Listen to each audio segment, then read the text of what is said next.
What is up? Welcome into this beautiful Tuesday morning episode of Pushing the Pile, brought to you by FanDuel Sportsbook. Make every moment more. We had an eventful, another Monday Night Football double header last night. Where do you guys stand on the twofer? We need Pete's take on the twofer. We discussed it last week. What do you think about the 2 Mondays? I don't like it. You don't like it? I liked it last week. It's better than a 12th 1 p.m. slate game, though. It got weird. It got weird last night. A little bit weird. It's better when they're together than when they used to do it one early and one late. Remember they used to do that? Like it would help if the Lions and Seahawks game wasn't so damn good, and I didn't have to also pay attention to Snoop Huntley and Mason Rudolph. How do you watch it when you do that? Do you split it? I just do. I have 2 TVs in my living room, and I just put one on each. 2 TVs. I got. Yeah. I used to have 4 in my girl made me get rid of 2, but now wire management. But two. I mean, just having them next to each other. I will say it's not necessary, but again, it's better than the 1 p.m. game where you just I would not have even known what happened in the Titans Dolphins game had it not been on Monday night. Why do you have 2 TVs in your living room? Just out of curiosity. For football. Advanced. Yeah, I don't watch TV. I just watch football on my TV. So that's what. But you could put it in an office or something. And you get, no couch in the office. Yeah. You don't want to drink beers in your office. Drink a couple beers, watch a couple football games. You're newly married, correct? Newly engaged. Soon to be married. Okay, so that TV will be down. Yeah. I'm holding strong. Mike came over to watch football at my house a couple weeks ago, and he was hanging with the kids and my wife. And then by the end of the day, my wife had ordered one of those portable rolling TVs because Mike was like, "It would be great if we could have another." Yeah, I was selling hard stuff. By the way, I'm with you, but it was like the next day. That TV will be gone in a year. We'll see. Well, if it is, then we wouldn't have been able to watch the thrilling Titans-Dolphins game. We'll just start with that. Just get it out of the way here. Because not much to say other than Mike McDaniel seems lost and demoralized without Tua Tagovailoa. Has no way, shape, or form of how to adjust his offense to anyone else. And it doesn't seem like they have to. And then Will Levis had basically like the quintessential Will Levis game. Threw a pick right into a defender's chest, dove for a first down. Injured himself. So, it was not much to write home about on either side. Said he didn't see a guy at one point. That is of all the plays he's made this year, the other ones were just dumb. That's bad quarterback play. That one was bad. How do you not see him? I mean, I know he dropped out, but how do you not see him? And then, by the way, why didn't they challenge on his play where he dove to get? I know he got the first down. It's such a sad. It was dumb. They should have challenged that. But, and now, they said they were going to put him back in. I mean, it's not like Mason Rudolph is any good or actually did anything. They just turned and hand off and ran the ball 40-something times. How many penalties do we see early in that game? It was like they were shooting themselves in the foot as a Titans football team with Will Levis out there at quarterback. And it was no surprise to me that you get a guy like Mason Rudolph in there who's been there and done it. He's won, 4 straight now as a starter. He was confident.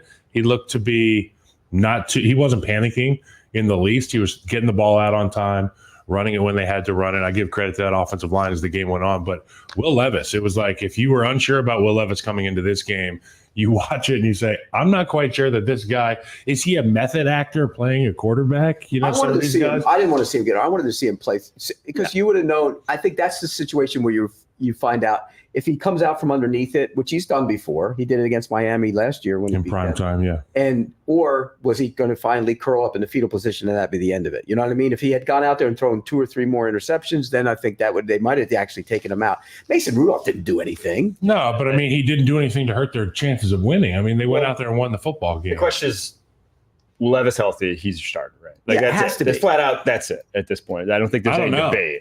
I don't know. Stop it. He has to Stop giving the ball to the other team. Stop putting yourself in harm's way, putting the football in harm's way. Yeah, but that's really the conversation. He has to be the guy. That's the conversation we're having today. And obviously, Miami didn't show up for a fight, and Mike McDaniel looked like the water boy coach who lost his playbook to Red Bow U and is pissing down his leg on the sideline. He looked a little bit lost out there. It's concerning, but the whole thing's concerning for Miami. And then you get Jalen Phillips out a number of times in that football game.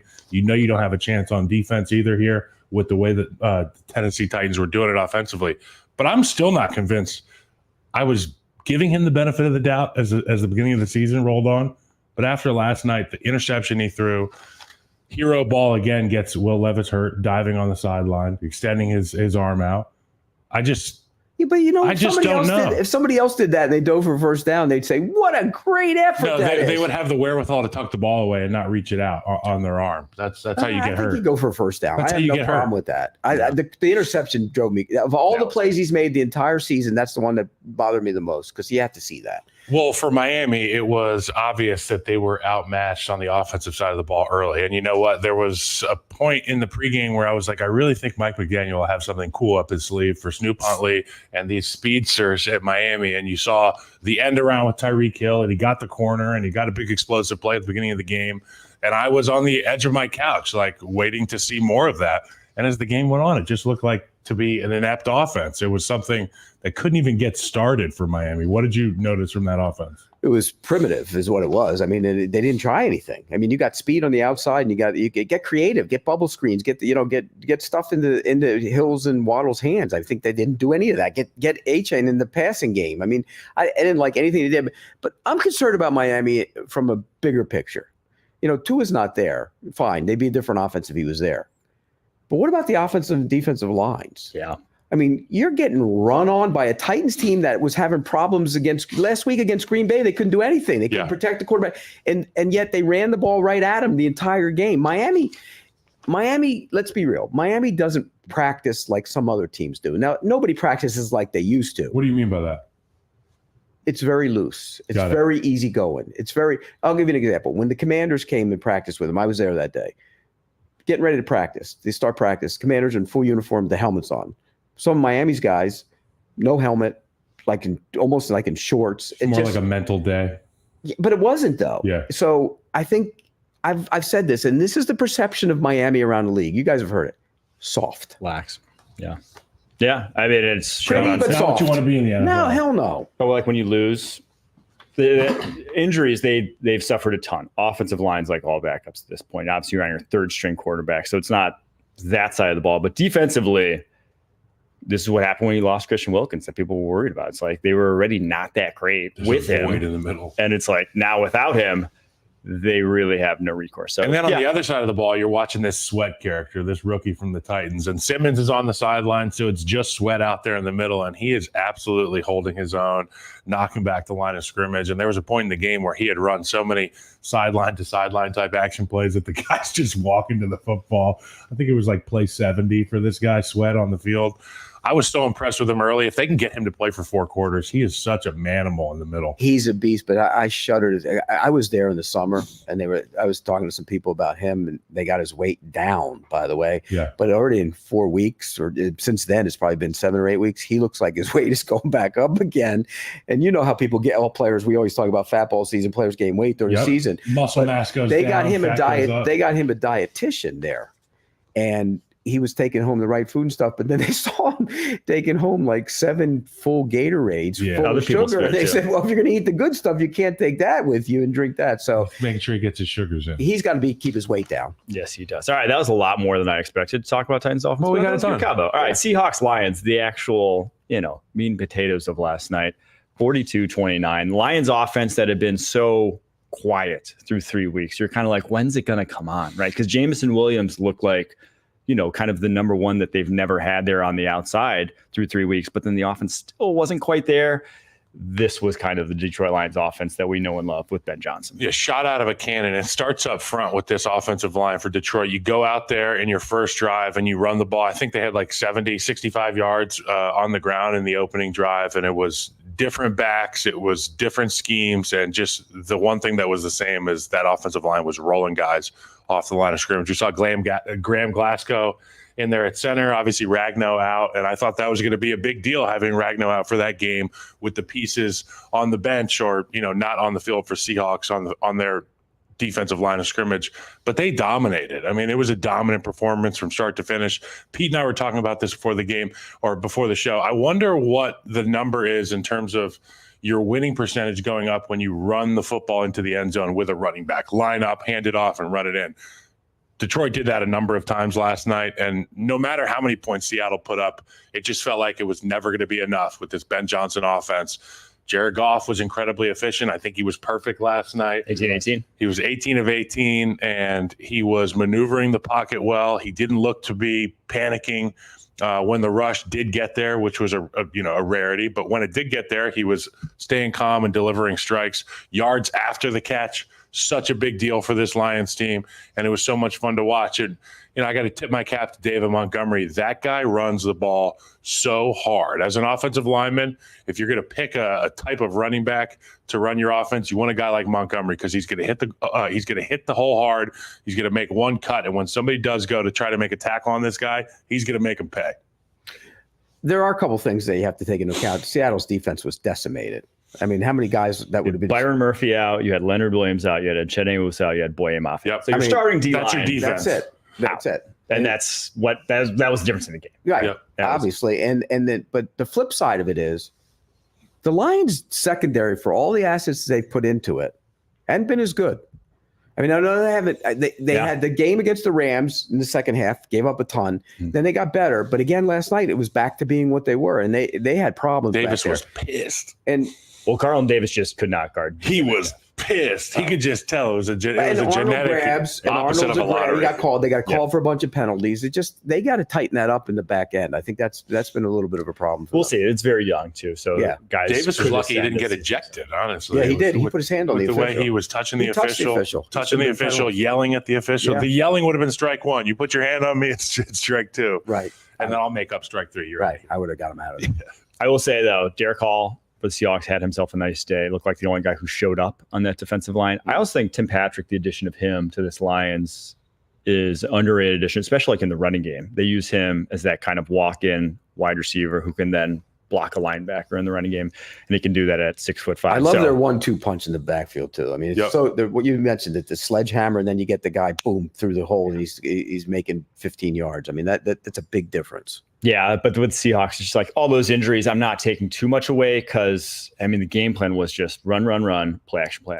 It was just like they had whatever they wanted over the middle of the field because of that front seven being as decimated as it was. The flip side on the Seahawks, they were 3-0. They beat Bo Nix at home in his first ever start. Yeah. They beat Miami without Tua, and they beat New England. So we don't know where they're at either. Well, I think I know more about this Seahawks team after watching them last night. I mean, I was so thoroughly impressed with Geno Smith, and he looks to be that veteran quarterback, that presence that makes your offense go. It's a lot of fun. But the defense, I mean, a lot of questions there. Can they get healthy? But Seattle proved to me they can go on the road in one of the most hostile environments and get after a really good football team. And there were one or two plays there that could have changed the course of the game. I give them a tremendous amount of credit. They were a lot of fun. DK Metcalf, so much fun to watch. Tyler Lockett still doing it. And then Kenneth Walker. That guy is so much fun. Oh, we have to talk about that guy, Kenneth Walker. And I know I was just drooling and fawning about David Montgomery, but I think, you know what, maybe I'd have Kenneth Walker instead. There's nothing he can't do on the football field. Every time he has the ball in his hand, you kind of are just sitting there. You don't want to blink because you never know when the thing's going to bust loose. The play with Alex Anzalone where he gets tackled, somersaults over, gets back on his, like he intentionally somersaulted over Alex Anzalone to get himself back on his feet. Truly one of the most just impressive plays I've ever seen on a football field. And then the touchdown run where he runs at full speed into his own offensive lineman. And most guys off balance, whatever. It almost looked like it shot him backwards. Right. Like it looked like it helped him. The ricochet was like a pinball coming off the line, and he's just flying on the outside. So that one was, I mean, he's special. To have him back, that's a different offense. They're going to be fun to watch offensively all year. If Geno continues to play like that, they're going to be fun. I mean, they're a lot of fun. They're explosive. They have a number of different options with JSN and Lockett and DK. They're going to be dangerous, and they're not going to play a team as good as the Detroit Lions every single week. I also want to give a shout out to Amon-Ra St. Brown. Perfect drop in the bucket to Jared Goff. In traffic, and number 50 almost got there, got his hand up, but Jared Goff flashing the hands too. That was cool to watch. And Jared launches the ball, launches that thing into the crowd. I think Amon-Ra wants that ball back. He's probably pissed. Well-timed trick play, unlike the night before, which was a terrible. We had a great breakdown of that trick play. That it was a horrible call. It's a horrible. Did you guys agree? Horrible execution? Yeah. We don't need to run tricks with Josh Allen. No, don't run any tricks. You don't. No. All right, we'll see what that Monday Night Football did to the Seahawks and the Lions rankings in Pete's Power Rankings as we do our Goldilocks segment right after this. A new crown awaits.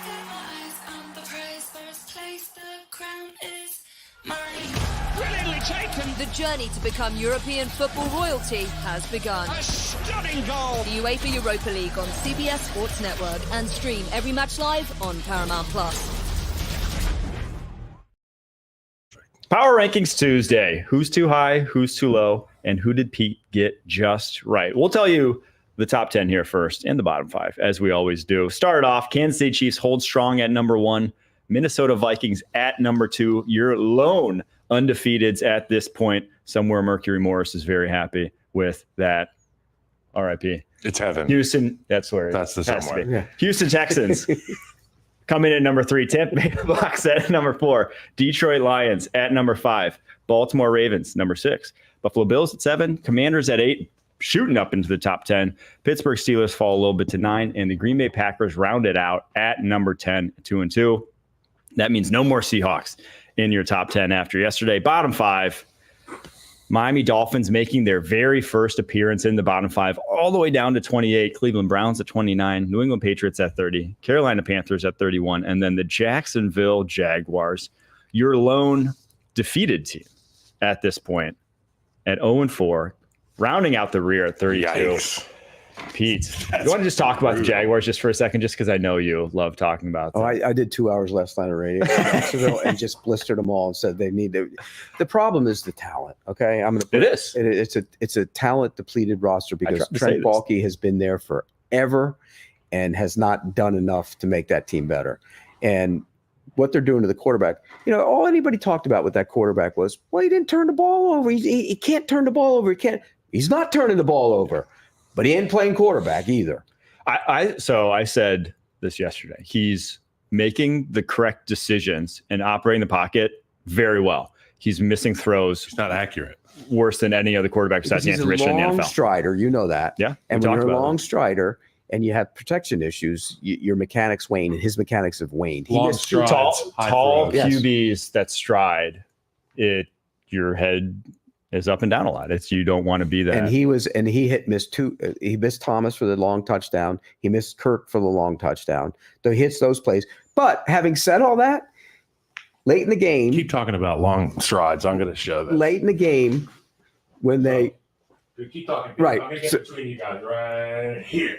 Okay, keep talking. okay, look, you're a long strider. So long strider means he starts here, strides, and Yeah. with that stride, you see his head go down. You don't see my eyes right now, but here it's like you see my eyes. Right. Then you get that this way, and that ball sails. So a lot of these good quarterbacks play with that base here, and it's just a quick throw. It's just a quick Right. open and hips, as opposed to that pitcher, and then that ball goes flying. Yeah, and he missed 2 big throws. But all that said, Bigsby runs down to the 2-yard line, 3-yard line. 60 yards he ran. Usually you take that guy off on the next play. They keep him in. And they run inside zone twice in a row. Well, and he should have From the scored. gun. If he wasn't gassed, I think he scores on the first one. He Yeah. runs into the tackle on the ground. And then all that said, he hits Gabe Davis in the hands on the back of the end zone. He should have caught the ball. He leaves that game with 3 touchdown passes and a win, then the narrative is totally different. Yeah. Even if he missed the throws. But he is a long strider, and that's part of the problem. Plus, there's the play calling. He finally admitted Press Taylor calls the play. Why did that charade go on forever where you won't say who? I mean, I can't believe if I was covering that team like in the old days, I would have badgered him every day. Who's calling the plays? Who's calling the plays? Who's calling the plays? Yeah. Tell everybody. What's the point of it? It's like the number one indicator that there's something wrong is whenever there's conversations about the play calling. Whether it's not my play calling, it's his play calling, or I'm handling the play calling until somebody else says I shouldn't handle. Whenever there's why hide conversation, it? there's conversations about it, the shit stinks to me. I think wasn't the 2012 Ravens, weren't they like the first team that had they changed play colors midseason and actually catapulted them? Didn't they go? Who was that? I don't Who agree. was there? I don't agree with that at all. Changing play callers. I just think you develop an identity. You get a coach that has a real finger on the pulse. Almost every time it doesn't work. what Almost every they're time it's doing. Then you bring it's going somebody wrong else in. regardless, right? But they created the problem themselves by hiding who is calling the plays. Yeah. Why doesn't he just come out in the beginning of the season and say, yeah, Press Taylor's going to call the plays, or I'm calling the plays? It's hubris. It's pride, right? It's bad. I'm telling you, it's bad in there, and they're going to start taking each other down. So there's right. your Jags. But by the way, real quick, they will beat the Colts today because they own this week because they own the Colts in Jacksonville. They haven't won there since 2014. Wow. Hey, There you have it. Watch You're out here for first. Flacco, though. All right. They don't want to see Flacco. Who's too high? Kyle, kick us off. Too high. I hate to do this, but the Kansas City Chiefs are too high. I love that call. They're the number one team on Pete's power rankings, but in my opinion, they're not the top of the power rankings list in the National Football League. Yes, they're back-to-back defending Super Bowl champions. Yes, they still have Patrick Mahomes and Andy Reid, and Chris Jones still has a heartbeat, so they're dangerous. But at the end of the day, the Minnesota Vikings are the number one team in the National Football League. They're the most complete team in football. They got healthier last week with the addition of Jordan Addison. You saw that come with his production in the passing game and the jet sweep game. I just feel like if these two teams were to play tomorrow, the Vikings would win that game. And in my opinion, you got the Chiefs a little bit too high at number one. I understand why they're there until proven wrong. They're number one. But what I've seen from Minnesota tells me that they're the best team in football. Okay.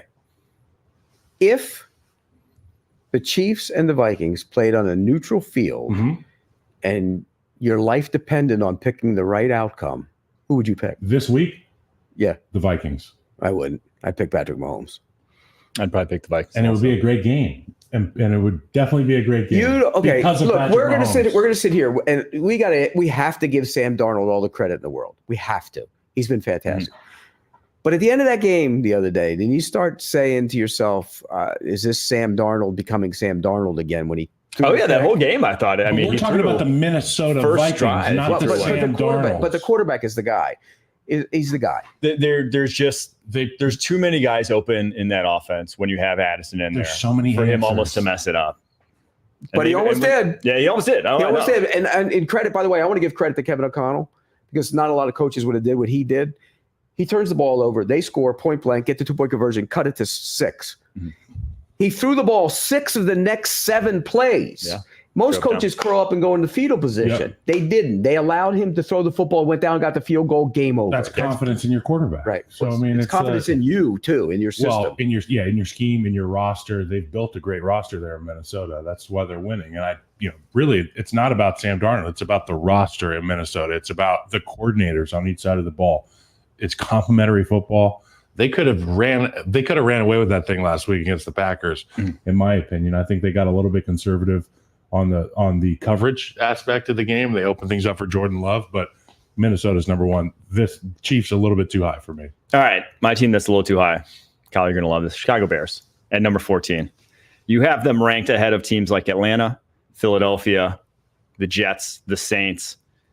I just think they should be behind all those teams. The Bengals, I think they're probably, now this defense is good. I'm not going to say anything. I don't think it's a world-beating defense. I think it's a very good defense. I think it's probably back end of top 5 defenses in the NFL is where I'd put it right now. It's a defense that can swell up and win you some games. But I think offensively, I still don't trust this offense. I think Caleb's trending in the right direction, but it's also because you face 2 of the worst defenses in the NFL, and the Colts and the Rams back-to-back weeks. Like the Colts just gave up a ton to Justin Fields and the Steelers that couldn't score on anybody.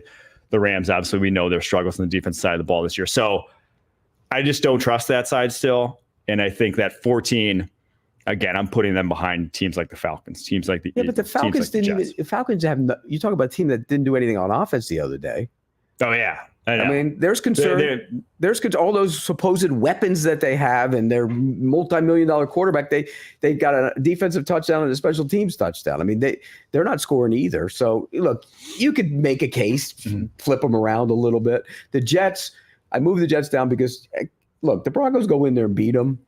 They beat them. That was in Hurricane Helene. It doesn't matter. You beat them. How do you pronounce it? Helene? I've seen it written a million times. But they beat them at their place. That should never happen. Aaron Rodgers couldn't even hold on to the football. They had a rookie quarterback on the road 2 straight weeks. The Jets, You're right. They shouldn't have lost that game. They shouldn't have lost. I'm trying to make excuses. Okay. You're right. All right. Who's ranked too low? Sorry. Okay. No excuses in football. You know that. Who's ranked too low? Shoot. Too low. I have it written down here. Take the table. The Ravens. You can't reach. I don't want you to pull out your shoulder. The Ravens are too low. At number 6. And in my parentheses, I wrote, the Bucs are not the 4th best. Oh, yeah. Everyone knows it. But Pete's been like high in the Bucs since. The Ravens. We can't talk about it every week. Realistically, what could they be? They've lost 2 close games, so they could be 4-0 here. We're looking at a Ravens team that absolutely throttled the Bills, who I was talking about the Bills as the class of the NFL last week. And I know things change week to week. I know styles make fights. And this Ravens group came ready to play, and they were in all black, and Ray Lewis gave the pregame speech. But that team that we saw in primetime, I don't want to play that team. regardless of who I have in my roster, what my game plan is, scheme, head coach experience, that football team looked ready to play. And once you show yourself as a football team and you prove to your teammates how good you can be, you have to have that belief week in, week out. I think 6 is a little bit too low, even though they're 2-2. I'm not even looking at records in this thing because I just took an undefeated team out of the top spot. So Ravens, I feel like they're better than a few of those teams in your top 5. You could argue the Bucks, but the Ravens lost. I mean, the Bucks lost to the Broncos at home, bad loss. The Ravens lost to the Raiders at home. And then Gardner Minshew, that's a really bad loss too. So they both have bad losses.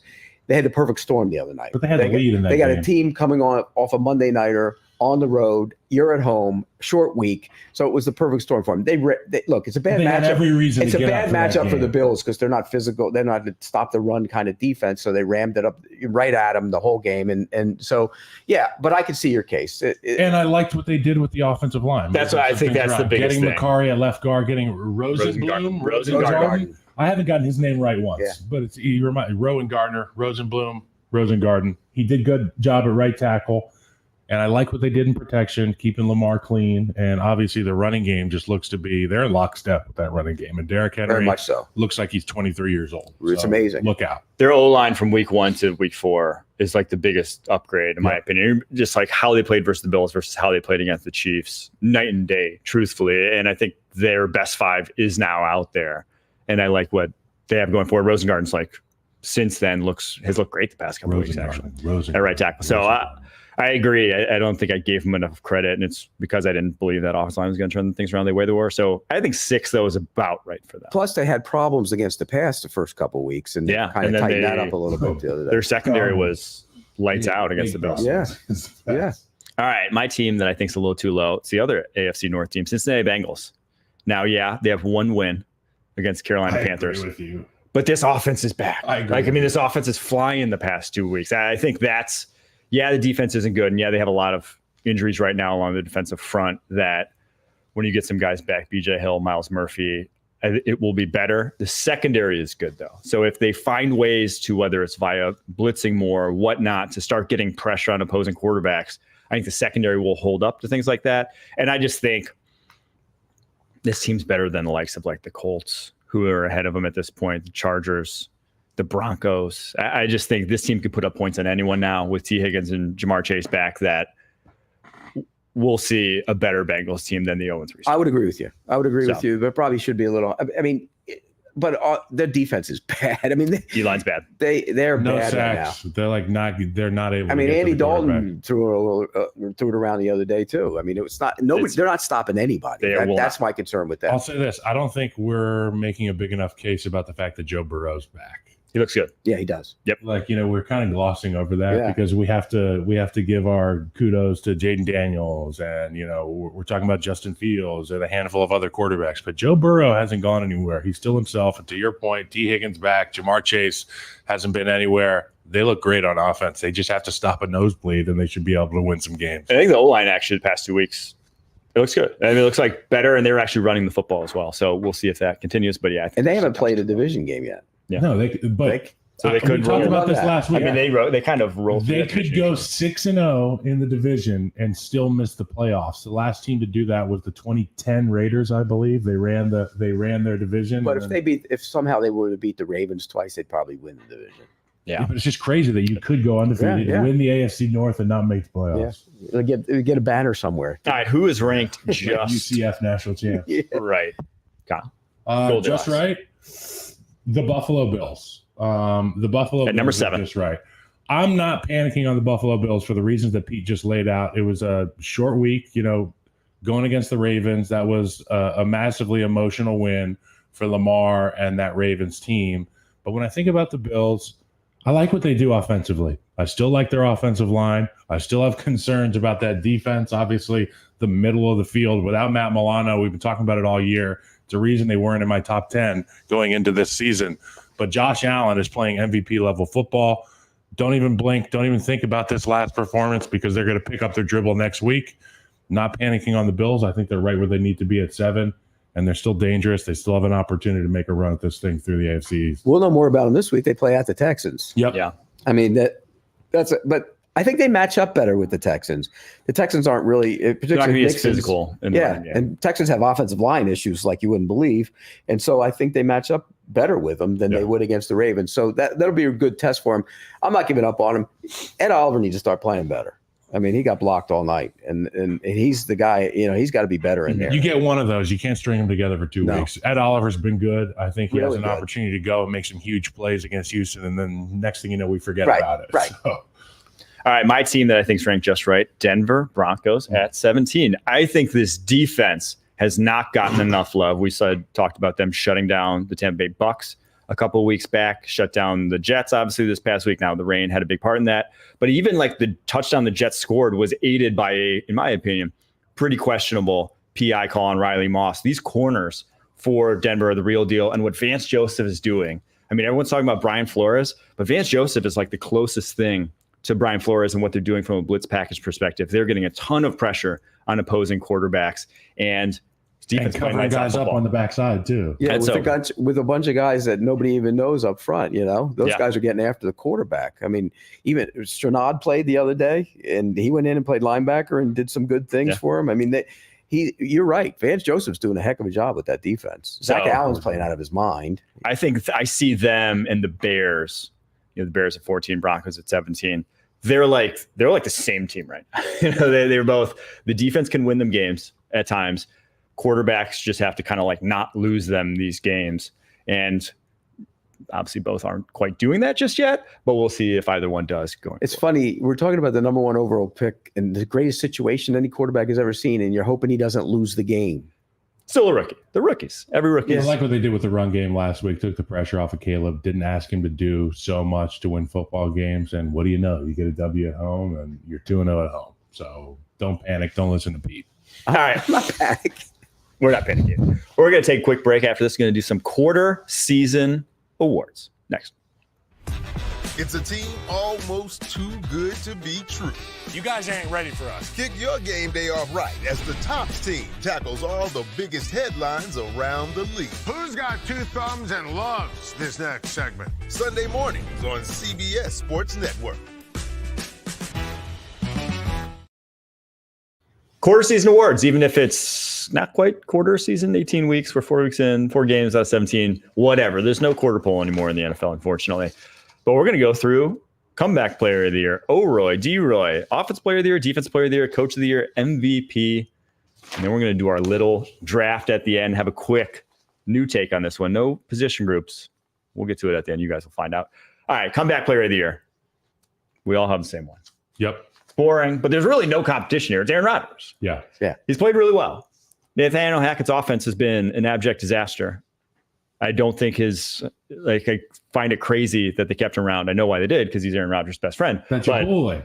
But that scheme is not doing them any favors in that offense. But Rodgers loves it, playing by good the ball. way. Let's not. I know. Like he's that's what his I said. thing. He wants it. Yeah. He's always wanted what I think is objectively not great offense. He's idolized Peyton Manning in the early 2000s, where they would run no move, no motion. Guys just go up and win on the outside. Well, that's great when you have Marvin Harrison and Reggie Wayne, right? When you have 2 Hall of Fame receivers, by all means. But they have one guy who can get open in that Jets offense realistically. And so it doesn't work when that's the case. I agree. But that Rodgers, guys that played there told me, that he didn't want any motion. Yep. No, I mean, a lot of the old timers, they didn't like it because it muddies it cloudies up that image that they have pre-snap. Right. Guys like Marino and stuff like this, they relied so much on what they saw before the snap. They trusted it, and then they trust their arm to make these throws. Aaron Rodgers, same way, but you got to catch up with the times a little bit here. Maybe get somebody in there that can get a little fluidity. Because the pre-snap is so different. Now they rotate, so post-snap, and it's like you're not seeing what it's. You saw it last night. They're showing single high. They're rolling to 2 high. Out, and all the coverages. If anybody could handle that from a mental standpoint, it's Aaron Rodgers, though. To be able to adjust. If there's somebody that an OC was like, okay, Aaron, we're going to incorporate some motion in this offense. I think it'll help us. You'd think Aaron would be on board. LaFleur did it the last year. And he looked better. I thought he looked better using it. I don't know why he's so stubborn. 2021. That was he'd kind of like relented on that, allowed them to really open up the playbook, and that was probably his best year from just like a pure pocket passing standpoint, because he didn't run at that point. He was just By the way, knows. the criteria for the award has changed. So when it does get voted, it's not going to be like Joe Flacco couldn't win the award this year. It has to be coming back from an injury or something. So gotcha. Yeah. Good. Or a medical emergency. And I'm one of the Or he died voters, on by the way, again. All right, offensive rookie of the year. Another unanimous decision from the desk here. Jane Daniels. Do we even need to discuss it? Is there even anyone who's in the Neighbors? ballpark? You could have made Neighbors a in the conversation. Those would be the conversation right there. Would be Neighbors second in the NFL in receiving yards. Yeah, that would be that was the debate, but it has to be Jaden Daniels. Yeah, amazing. I do think quarterback gets undue deference in these awards. I thought last year Puka Nacua broke the rookie receiving record. Right. Now I think Stroud was maybe more impressive at the quarterback position than Puka was at the wide receiver position. But this year, it's like Malik Neighbors, if like Daniels does fall off, comes back to earth a little bit over the next. Malik Neighbors is like a top 5 receiver in the NFL right now. Truly, when you flip on his tape, he is out of this world. So I think that is a conversation. Should Jaden Daniels, regress back to, let's just say, 10th to 12th best quarterback in the NFL? That's just that's where like Stroud kind of was last year, 8 to 12. I would lean Neighbors at that point because he is playing at a higher level for the wide receiver position than I'm just saying like Stroud last year was at the quarterback position. So I don't think positions should matter for this award. That's just me get on my soapbox. But at this point, Jaden Daniels is he's like the best quarterback in the NFL. Think about this from for a second. 4 weeks. It was Burrow throwing to Jefferson and Chase at LSU. It's Daniels throwing to Neighbors and Brian Thomas. Oh my God. I mean, well, that's how you put up, two of the greatest. And the kid who's there now is college pretty football darn history. good. It was the third wide receiver at LSU. Kyron Lacey. I loved hearing Jamar Chase after the game. He essentially said, I'd never seen that guy play in person, but he's really good. Talking about Jaden Daniels last time those two played. He makes it so And he makes easy. everybody fans. There's only a handful of players that lead. Like if I'm an offensive lineman, if we go 3 and out and come to the sideline, I usually go to that metal bench and I get my Gatorade bottle and I bitch about all the blocks I missed or the bad calls that were made. There's some guys where you leave that bench and you go take a knee on the sideline and you just watch because you love football. Jaden Daniels is one of those guys. Yeah. All right, defensive rookie of the year. A little more debated here. There's been a number of guys. I don't think anyone's really shown out as like nobody is Will shown Anderson out. Yeah. stud right out the gate. But I think we all have a unanimous decision here. We all went Jared Verse. Yeah, recency bias for me playing against the Bears. We got to see Jared Verse and those guys, and they're in the backfield all the time. It's they're wise beyond their years in terms of rush and intelligence and working together, running games, and it's been a big reason why the Rams are in games this year is that defensive front. Yeah, he's had a number of impressive reps over the course of the season. 17 pressures, 7 more than any other rookie defensive lineman so far. And he doesn't come off the field for that Rams defense. Run, pass. I think he's been effective versus both. And the other kid's going to be a good player too. Yeah. Fisk is starting to really flash too. So they have some bully ball. Yeah. I will say this: if Quinyon Mitchell did not have the last drive he had against Atlanta, where he was himself single-handedly responsible for that drive, unfortunately, I think he gave up back-to-back big catches on that one. I would have gone him. He's played awesome. Yeah. 5 PBUs already in the young season. He is the only reason Philadelphia's defense on the back end has any teeth. Not a lot of guys playing great football for that Eagles secondary, but Quinyon looks like the CB1 that everyone kind of built. But there's not been a lot of big statty numbers from any of these rookies. True. Also true. It's pressures for Verse, not sacks. Yeah. No one really getting picks. Yeah. That's why Nate Wiggins, if you would have caught those 2 picks this past week, my defensive rookie of the year call would have been looking a lot better. Different combo. Yeah. But we'll see. All right. Offensive player of the year. Who we got? We got different ones here. I went with Jaden Daniels here. And, I don't really know exactly what the difference is between an offensive player of the year and an MVP and all that kind of stuff. Because in my opinion, the MVP is always a quarterback. They're one and the That's same. how it's kind of. But I'm going to be a rule breaker here. I'm going to put Jaden Daniels at offensive player of the year, Q1. He's the most electric guy in football right now. There has been no answer for Cliff Kingsbury and this offensive style. I think his confidence, his intelligence, his calm is light years above everybody else right now that's in his class. It's not an indictment on anybody else in his class. It's more of just understanding greatness when you see it. Jaden Daniels is great, and he's the offensive player of the year for Q1 for me. I went with a running back. I went with Derrick Henry.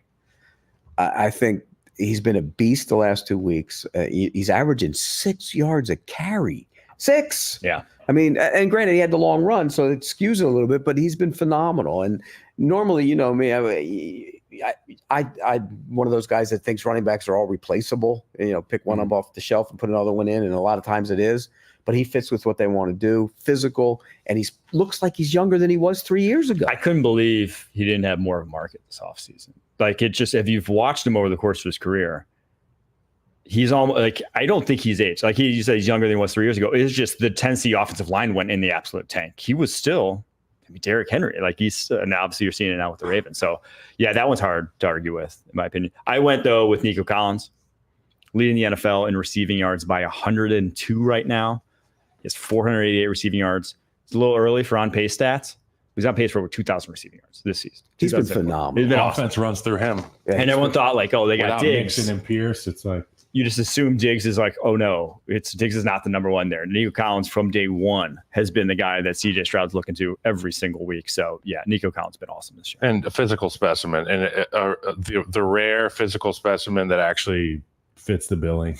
Like some of these guys, they look like Tarzan, play like boy. This guy absolutely is a specimen. Well, when you and pair, CJ can throw him the ball every that's the thing. You pair a guy who's built like he is with, like 6'8" wingspan kind of guy with a accurate guy who would put it anywhere, and that's just a recipe for first down to first down. Like that's it's like what you saw. You love those DK Metcalf. It's like the sideline throws, stuff like that nobody else can really make. But and when he crosses the field at that long stride of his, you see DBs trailing a lot. Yeah. He's a good. It ends up looking like Derrick Henry running by DeMar Hamlin last night. It's like that's two different types of athletes, and you get that with Nico Collins in the open field. All right, defensive player of the year. Who we got? Defensive player of the year for me, it's Aiden Hutchinson, and it's it's a volume. He's a volume statistician. The guy's on the field a lot. He gets after the quarterback a lot, and he gets him in bunches. We saw 3.5, 4 sacks a couple weeks ago. He's at 5.5 now on the season. I just think that his value for that defensive line and the chaos that they put on the opposing quarterbacks, pressing the pocket. Where was he last night, though? He didn't do it. If you watch, he got a holding penalty called. Yeah, but it wasn't as dominant. Go watch the bull rushes. Go watch the but it wasn't as dominant change. as he should have been against that line, though. Hey, he's playing bully ball on the edge every single time he's on the field. He makes life a lot more difficult for the quarterback. And if you don't think that at the back of every quarterback's mind, it's where is Aiden Hutchinson? No, I get you. You're wrong. In my opinion, and Jacksonville should have picked him. He changes game plans in the run. He changes game plans in protection. And even when you do have the right protection, he might get home. So Aiden Hutchinson, beast. Give him a defensive player of the I'll say this about Hutch. 4 straight weeks he's gone against backup tackles. Right. 4. he has had the luck of the Irish here going through the first. Well, the luck of not coming off the field, playing hard, and sticking to your rush, not giving up ever. To me, that's I hate to say this about D linemen, but it ain't as hard as offensive line. It's not. You got to go give tremendous effort, and with tremendous effort, you get rewarded. And he's been rewarded a lot early in the season.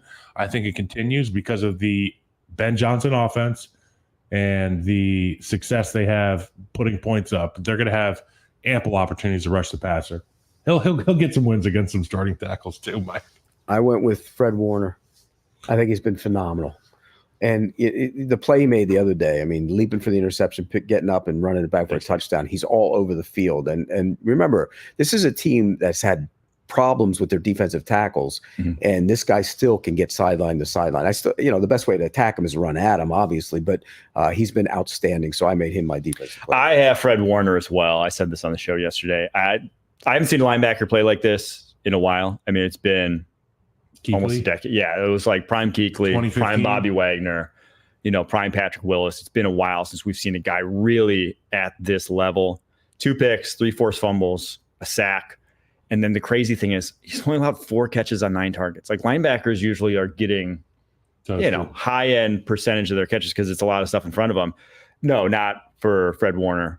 39 yards all season long he's allowed. So only 2 missed tackles on 30 attempts. So it's just phenomenal. It's perfect linebacker play. Right now, there's nobody that plays the position like him on the inside linebacker. He's in a league of his own. All right, coach of the year. Another unanimous decision at the booth. Kevin O'Connell, one of the 2 4-0 teams. And obviously the other 4-0 team is kind of like getting by in the skin of their teeth. Not the case for the Vikings, who seemingly every single week dismantle one of the best offenses in the NFL. And on the flip side of the ball, offensively, just making mincemeat of everyone. It's just easy. First halves of games, they just come right out to a big lead and then just coast. It's really impressive what they've done there. There's some coaches you have when you're playing this game of football, whether you're in high school, college, or the NFL, there's some coaches you have where you know that the team is going to have to play really well within the scheme to win the football game. And then there's some coaches you have, and I had one my senior year in college with Chip Kelly. Offensively, when we stepped off the bus, no matter who we were going to play, we knew we could put points on the board. When I think about Kevin O'Connell and the things he's allowed Sam Darnold to do in that offense, they have that confidence. And you add Addison back into the lineup, and now we're going to see that playbook expand even more. And we got to see a glimpse of it this past week. But Kevin O'Connell, Coach of the Year, and obviously it helps to have Brian Flores on the defensive side of the ball, but kudos to them. And he doesn't coach scared. I love that. Yeah. I love that. Too many times in this league, guys coach scared. He does not. And it helps. He has those weapons. But even when Addison wasn't there, he wasn't coaching scared. Yeah. And about 4 or 5 years ago, I was at the Combine, and somebody I respect said, that guy's going to be a really good head coach. And I go, really? And they go, you watch. And he was right. Wow. Yeah, he was right. And he's not, he's not the yeller or the screamer. He's very much like a new wave sort of head coach, but he's very steady. And you mentioned he's also aggressive. Like he's not the guy who's going out beating his chest talking about how aggressive he is. He just is confident. Yes, he's very steady as a head coach. And you have kind of like the butt kicker on the other side, and Brian Flores, who's going to set his tone. He's turned a career quarterback who had a completion percentage under 60 going into this year into an MVP candidate. Yeah, guy knows offense. All right, MVPs. Good lead in there from Pete. Who you guys got? 4 weeks. I went with Darnold. He went with Darnold. He did it. I did. Not just MVP candidate. I did.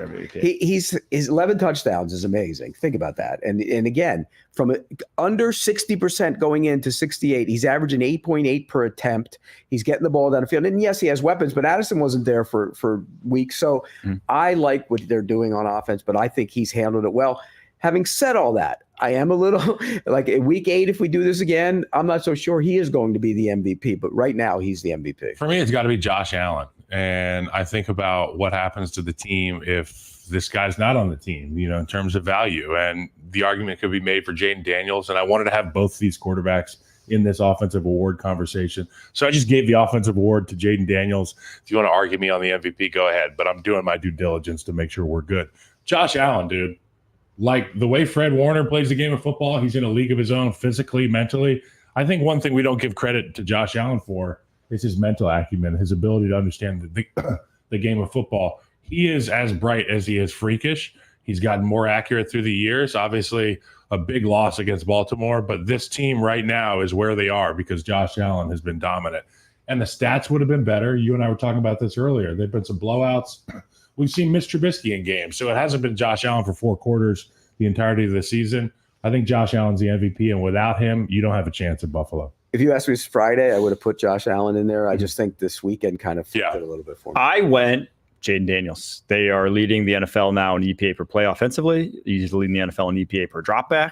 They've gone 2 games now where the offense scored every single possession, and then one of the games they didn't, they also scored 42 points. So this offense is humming, and on paper, you would never have said that preseason. Just flat out, now they've played well. Obviously, like the offensive line has played better than expectations. That might be why. But also some of that's because you have this mobile quarterback who's a freak back there. You just have to rush differently. So I think Jaden Daniels has smoothed over a lot of ills on this Washington Commanders front. And the fact that they're doing what they're doing offensively. Great quarterbacks cure your ills and bad ones expose them. It's so true. Everyone talks about situation. And it's like when you truly got it, you raise above to a level that, not that what we saw from Bryce Young. Like you raise above it to a level that you still can play in the league. And here, begs this question. He might be better than CJ Stroud. Yeah, I mean, offensively in terms of, I think Stroud's probably the better so far. Stroud's a better passer, but it's just like you can't put a number on what he does as a runner. It's just so valuable. It's amazing. So I just remember when Lamar. They both make it look so easy, though. Yes. Both of them. Remember when Lamar got into the draft process, and they were like, "Are you going to work out as a receiver?" And that was kind of like a like is he a receiver or quarterback? And then it was obvious that he was a quarterback. Jaden Daniels came in, and there was no questions about what he was. He could do the things that Lamar could do with his legs. But it was his pro-ready ability to read defenses, make throws on time, and be deathly accurate with the football that lands him on this MVP list. Did they draft the wrong guy in Chicago? Moving on here, we're going to that one. That's a conversation we'll have in year 3. Yeah, we got to wait a little bit. We don't wait. We don't wait for anything. Right now, I don't know. I don't have your answer. All right, last segment here, a little draft.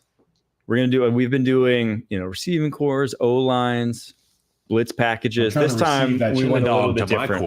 We're going to draft the best stadium meal possible. So an entree, a side, and a drink. Pete, the snake's back to you. You get to pick any one of them first. What are you picking first? I'd pick a beer first. Okay. If I'm going to a game. And we're not doing any free advertising. So what IPA, light beer? Light beer. Okay. That's my number one pick too. Pete just ripped it out from under me. Okay.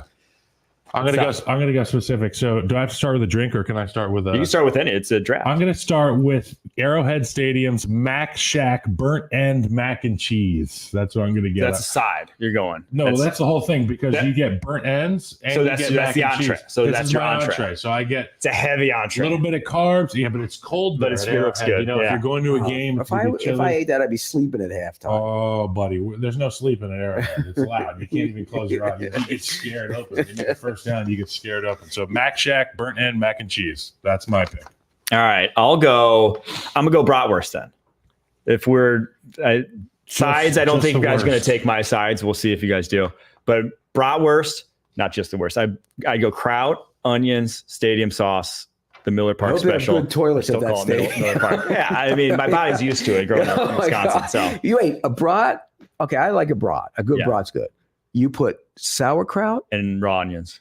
Oh my God! I would have got my sausage stomach. and peppers. Give My me some stomach wouldn't be the peppers, same some for a spicy month after mustard. that. Come on. Oh, It's good. Oh man. Kraut's probiotic. Okay, so you got a beer. What are you going to eat? I'm gonna go basic as basic can be. When you're at a game, you gotta have a dog. Yeah. That's good. What do you put on your dog? Mustard. Mustard. No Yeah, ketchup mustard's on lean. dogs. No ketchup on dogs. And I that's agree. like a hard line rule for both of you Yeah, guys. I agree. No Do you think ketchup. only Just- children should put ketchups on their hot dogs? I don't think anyone should put ketchup on No, their I hot don't- I'm dogs. not a big They put ketchup- ketchup on a burger. No, Not a right, dog. correct. I put ketchup on I my put hot mustard dogs. on everything, but mustard for Mustard, yeah. sure. I won't have a ketchup, or I won't have a hot dog unless it has ketchup and relish and a little bit of that sharp yellow cheddar cheese, like Cheese shredded cheese. Okay. Do you like relish on your hot dog? No, I'm not a relish guy. I don't know. I don't something about mind it, The but I sweet's prefer weird. just plain hot dog with mustard. I eat relish with a spoon, bro. Oh man, Hot dog with mustard is like my golf course go to. you're a strange bird, is what. Okay, you're so you All went right, he's got a Dog. beer and a dog. dog. I'm gonna go with. You already went beer. I'm gonna go loaded tater tots as a side. I'm gonna get a side of tater tots. gonna be I might have to sleeping. take a walk up there to walk it off. Go get the tater tots right after a Patrick Mahomes touchdown, and I'll get back to my seat just in time for the Chiefs to receive the ball. Okay, this is a legitimate question. You're a big guy. Could you eat that meal and the loaded tater tots in one sitting? You know what? I would do it Thanksgiving style. I might just like throw it together and blend it. Get two forks and blend it. Oh my God. All right, since he went light beer, I guess I'll just go like heavy domestic beer, like an MGD or something like that. I would have gone light beer, but I'm not gonna not do beer. That's like it's a blasphemy to go to a game and get like you gotta have a a beer. mixed drink. Or wait for it. So that's I have the brat and I have an MGD. That's good. Okay, You're up My next. Last side? one. Side. and this relates to the beer because you're not just having one beer, Yep. Yeah. but you need something to soak it up a little bit. So Yeah. I'm going to get a soft pretzel. Oh, I love that's just like a classic. You go heavy That's- salt on there? Yes, Big chunky and if salt. it's a Philly pretzel, it's even better. A real With Philly cheese. pretzel. No cheese, No nothing. cheese, just Just- the pretzel. No, just the mustard? pretzel, 'cause Oh, if not it's- at he's least like- like a No, I like mustard on my pretzel, but if I'm just drinking beer, you just want it to soak it up. You're right. It's a Okay, soda. so I forgot you had the beer because usually I'd be a big dunk into that mustard. Yeah, you soak the beer up. I'm going to go with either if Boulevard Beer in Kansas City doesn't make the cut because he picked beer, you picked beer. I would go we can with go IPA. We said different types of beer. Dark cola and dark liquor. Okay. I need that. There you go. I need So that. you're like A whiskey. like Jack and Cola. Coke. We're not saying the second word, but we'll say whiskey and whatever pairs well with Dark whiskey cola. because you got to stay warm. I think it gives you that energy maybe in the second half after you want to take your nap post tater tots. Dude, you're gonna want to take a nap. no, it's football. You're done. You're I'm done. not. Are you need kidding to- me? That You meal? think I got this big by just falling asleep No. every time I ate something? No, you It's got to like just going to show the up and trough. you got to eat again. It's and like again. going to the pig Neck trough. pillow. And again. neck pillow. All right, my last one, my side, cheese curds. We got Shocking. cheese curds. Really? Are you really from shocking, Wisconsin? I man. am. Yeah, I'm from Okay, Wisconsin. Bobby. That was And by the way, I'm going to really anger a lot of people from Wisconsin. Oh, I think they're kindly overrated. They're not that good. cheese curds. They're overrated. All you do was took string cheese and made it little balls. Yeah. Like, It's kind of I'm overrated. lactose intolerant. I'd still pick the cheese curds. well, I think that's a cultural thing. I don't think it's It's a. amazing. They're amazing. Okay, It's let me ask you this. it's a mozzarella stick in Okay. a ball form. Those of you at home, no, it's kind no, of- Where is no. your favorite stadium and what's your favorite food to eat at your favorite stadium? Let us know in the comments or holler at us on Twitter. A good mozzarella stick made the right way is Better 10 than- times better than a cheese curd. Gee, what even is a curd? Like, you know, how It's do like they? it's a cheese before it's made into a cheese. It's like a pre-cheese.